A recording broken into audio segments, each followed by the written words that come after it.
Border crossings have resumed at the Lebombo Port of Entry, but only in one direction. Yeah, vehicles now, Maseko, are being allowed to cross into Mozambique, but travelers from there into South Africa are still not able to come inside. Protests on the Mozambican side of the border saw vehicles being torched, forcing border management to shut the port of entry completely. Immigration and visa processing facilities on the Mozambican side were also reportedly burned and damaged in these protests. Border management says it's continuing to monitor the situation and is not ruling out another closure.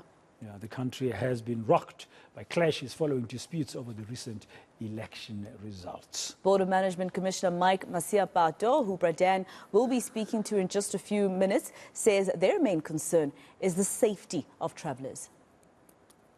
The latest that I got after we just engaged with the colleagues, especially during the day, the protesters were continuing with the looting to the extent that they also looted kilometer 4, just on the Mozambican side, where some of these trucks are actually being processed on that side. And that process was also becoming problematic because they were also starting to even loot the trucks that are actually supposed to be carrying some of the goods into the Mozambican side. And that is very much problematic for us.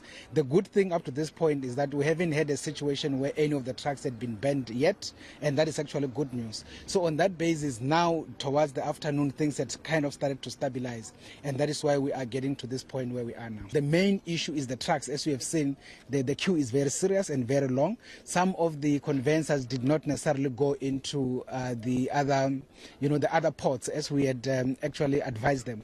Our initial intention was that we advised them to go to Richards Bay or actually to go to Durban Harbour, but unfortunately they didn't, and that is why they are queuing here. So on that basis we had to move with speed in terms of resolving the issue and ultimately allow them to be processed.